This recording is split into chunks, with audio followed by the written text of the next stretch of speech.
வணக்கம். நம்ம இந்த காணொளியில் இணையத்தை எப்படி பயன்படுத்துறது, அதாவது இன்டர்நெட் எப்படி பயன்படுத்துறது அப்படின்றத பற்றி பார்க்க போகிறோம். இணையத்தை நம்ம பயன்படுத்துறதுக்கு நம்மளுக்கு ஒரு மென்பொருள் தேவைப்படுது. அதுக்கு பேர் வலை உலாவி அல்லது இணைய உலாவி அப்படின்னு சொல்கிறோம். இந்த வலை உலாவியை பயன்படுத்தி தான் நம்ம www வேர்ல்டு வைட் வெப் அப்படின்ற உலகளாவிய வலையிலிருந்து நம்ம தகவல்களை அணுகி அதை நம்ம பயன்படுத்தலாம். நம்ம கேட்குற தகவல்களை கோரும்போது அந்த வலை உலாவி வலை சேவையகம், அதாவது சர்வர்லேருந்து தரவுகளை பெற்று நமக்கு வலை பக்கத்தை திரையில் காமிக்குது. நம்ம பல்வேறு வகையான வலை உலாவிகளை பயன்படுத்துகிறோம். உங்களுக்கு நிறைய தெரிஞ்சிருக்கும். முக்கியமாக கூகுள் குரோம் பாப்புலரான ஒரு வலை உலாவி. அதை தவிர்த்து Safari, Firefox, Edge, Opera, Internet Explorer இது மாதிரியான வலை உலாவிகள் இப்போ பயன்பாட்டில் இருக்குது. நம்மளுடைய ஹைடெக் லேபில் நம்ம பயன்படுத்துகிற வலை உலாவி ஃபயர்ஃபாக்ஸ், அது மொசிலா ஃபயர்ஃபாக்ஸ் அப்படின்னு சொல்லுவாங்க. இது ஒரு ஓப்பன் சோர்ஸ். நம்மளுடைய பாஸ் ஆப்ரேட்டிங் சிஸ்டம் இருக்கு இல்லையா, நம்மளுடைய ஹைடெக் லேபில் இந்த ஃபயர்ஃபாக்ஸுடைய லோகோவை டபுள் கிளிக் பண்ணோம்னா அப்ளிகேஷன்ஸில் டபுள் கிளிக் பண்ணலாம், அல்லது இடது பக்கம் இருக்கிற இந்த பட்டியிலிருந்து இந்த ஃபயர்ஃபாக்ஸை கிளிக் பண்ணோம்னா ஆட்டோமேட்டிக்காக நமக்கு ஃபயர்ஃபாக்ஸ் வலை உலாவி ஓப்பன் ஆகும். இதுதான் ஃபயர்ஃபாக்ஸுடைய முகப்பு பக்கம். இப்போது இதில் ஃபயர்ஃபாக்ஸில் இங்கே மேலே இருக்கிறது தான் அட்ரஸ் பார் அப்படின்னு சொல்கிறோம். இப்போ நம்ம இங்கே ஒரு பர்டிகுலர் வெப்சைட்டுடைய யூஆர்எல் டைப் பண்ணலாம். ஃபுல்லாக டைப் பண்ண அவசியம் இல்லை. ஃபார் எக்ஸாம்பிள் இப்போ எம்இஸ் அப்படின்னு சொல்லிட்டு டைப் பண்ணோம்னா ஆட்டோமேட்டிக்காக அது கூகுளுக்கு கொண்டு போகும்.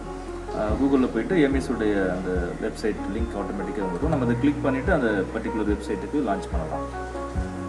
இது மாதிரி நீங்கள் இது ஒரு பர்டிகுலர் டேபு. இது மாதிரி நிறைய டேப்ஸ், நிறைய வெப்சைட்டுக்கு நீங்கள் ஆக்சஸ் பண்ண ஒரே நேரத்தில் அப்படின்னு சொன்னால் பக்கத்தில் இருக்கிற ப்ளஸ் சைன் அதை நம்ம கிளிக் பண்ணால் இன்னொரு டேப்.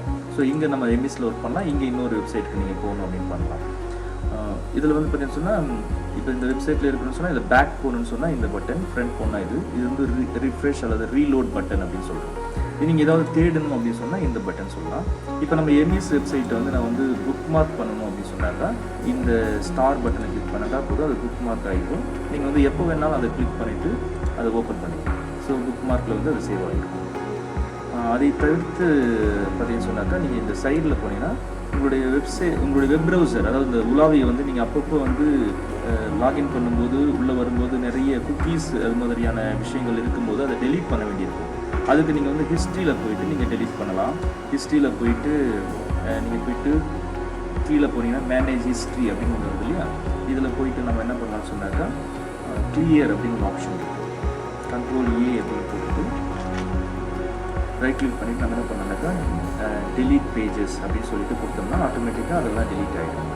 அதே மாதிரி நீங்கள் டவுன்லோட்ஸில் இருக்கிறதையும் டெலீட் பண்ணணும் அப்படின்னு சொன்னால் டவுன்லோட்ஸில் போயிட்டு டவுன்லோட்ஸில் என்னென்ன இருக்கும் அதில் கிளியர் பண்ணால் உங்களுடைய உலாவி ரொம்ப ஃபாஸ்ட்டாக ஒர்க் பண்ணும். ப்ரௌசர் ரொம்ப ஃபாஸ்ட்டாக இருக்கும். அதை தவிர்த்து உங்களுடைய குக்கீஸை நீங்கள் கிளியர் பண்ணணும்னு சொன்னால் இங்கே இந்த டேப்பில் கிளிக் பண்ணிவிட்டு செட்டிங்ஸ் அப்படின்ற ஃபோல்டர் போயிட்டு இதில் ப்ரைவசி அண்ட் செக்யூரிட்டி அப்படின்னு ஒன்று இருக்குது. அதுக்கு கீழே போனீங்கன்னு சொன்னாக்கா உங்களுக்கு delete cookies and site data when Firefox is closed இதை செக் ஆன் பண்ணிட்டீங்கன்னா ஆட்டோமேட்டிக்காக நீங்கள் ஃபயர்ஃபாக்ஸை க்ளோஸ் பண்ணும்போது அதில் இருக்கிற குக்கீஸ் எல்லாமே delete ஆகிடும். அது எனக்கு தேவையில்லைன்றதுனால அதை விட்டுடுறேன்.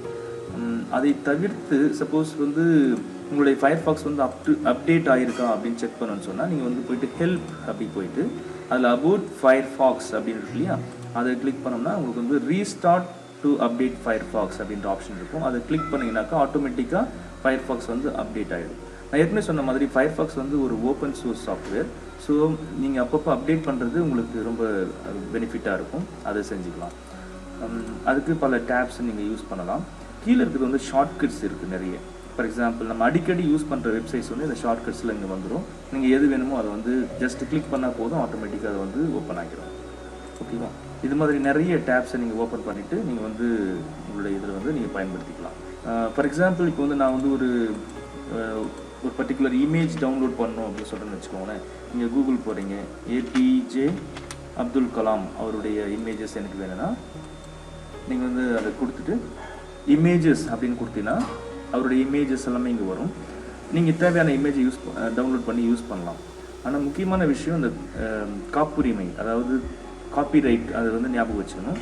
நீங்கள் வந்து உங்களுடைய பர்சனல் யூஸ்க்கு யூஸ் பண்ணுறீங்கனாக்கா நீங்கள் டவுன்லோட் பண்ணலாம். ஆனால் நீங்கள் வந்து இன்டர்நெட்லேயோ இல்லை வேறு ஏதாவது பிரிண்ட் ரிசோர்ஸ்லேயோ வந்து இமேஜஸ் யூஸ் பண்ணுறதுக்கு முன்னாடி அது காப்பிரைட் இருக்கா அப்படின்னு நீங்கள் செக் பண்ணணும். அதுக்கு ஒரு பெஸ்ட் ஐடியா நான் சொல்கிறது என்னென்னா, டூல்ஸ் அப்படின்றத கிளிக் பண்ணினா அங்கே யூசேஜ் ரைட்ஸ்னு ஒரு டேப் இருக்குது. அந்த யூசேஜ் ரைட்ஸில் போயிட்டு கிரியேட்டிவ் காமன் லைசன்ஸ் அப்படின்னு சொல்லிட்டு ஒன்று இருக்குது. அது கிளிக் பண்ணிங்கன்னா அப்போ வர்ற பிக்சர்ஸை நீங்கள் வந்து கிரியேட்டிவ் காமனில் இருக்கிறதுனால நீங்கள் வந்து தாராளமாக வந்து உங்களுடைய பவர் பாயிண்ட் ப்ரெசன்டேஷன், இன்டர்நெட்டில் யூஸ் பண்ணுற வீடியோஸ் இதெல்லாம் வந்து இதில் யூஸ் பண்ணலாம். அதுவும் நீங்கள் கண்டிப்பாக செக் பண்ணணும், அது வந்து கிரியேட்டிவ் காமனில் தான் இருக்கா, அது காப்பிரைட் இஷ்யூ எதுவும் இல்லையா அப்படின்றத நீங்கள் வந்து செக் பண்ணி யூஸ் பண்ணலாம். ஃபார் எக்ஸாம்பிள் இப்போ இந்த இமேஜ் எனக்கு வேணும் அப்படின்னு சொன்னால் நீங்கள் அதை கிளிக் பண்ணலாம். அதை ரைட் கிளிக் பண்ணால் தான் ஓப்பன் இமேஜ் இன் நியூ டேப் அப்படின்னு ஒரு ஆப்ஷன் வருது. இதில் வருது. ரைட் கிளிக் பண்ணிவிட்டு சேவ் இமேஜ் ஆஸ் அப்படின்னு கொடுத்துட்டு நீங்கள் எங்கே சேவ் பண்ணணுமோ அந்த இடத்துல வந்து சேவ் பண்ணிக்கலாம். ஒரு பர்டிகுலர் ஃபோல்டர் டெஸ்க்டாப்பில் க்ரியேட் பண்ணிவிட்டு கூட நீங்கள் வந்து அதை வந்து சேவ் பண்ணிக்கலாம். இது மாதிரி நீங்கள் இமேஜஸ் வந்து டவுன்லோட் பண்ணி யூஸ் பண்ணிக்கலாம். இதே மாதிரி தான் நீங்கள் எந்த வெப்சைட் வேணுமாலும் நீங்கள் அக்சஸ் பண்ணலாம். இந்த URL டைப் பண்ணி அக்சஸ் பண்ணலாம். தேவையான வெப்சைட்டை நீங்கள் வந்து புக் மார்க் கூட பண்ணிக்கலாம். புக் மார்க் பண்ணுறது நான் ஏற்கனவே சொல்லியிருக்கேன் உங்களுக்கு. இந்த ஸ்டார் கிளிக் இதே மாதிரி தான் மற்ற உலாவிகளும் தான். மற்ற browsers for example Google chrome இது மாதிரி ப்ரௌசர்ஸும் இதே மாதிரி தான் ஒர்க் ஆகுது. மேபி சின்ன சின்ன சேஞ்சஸ் வந்து அதில் இருக்கலாம். நன்றி.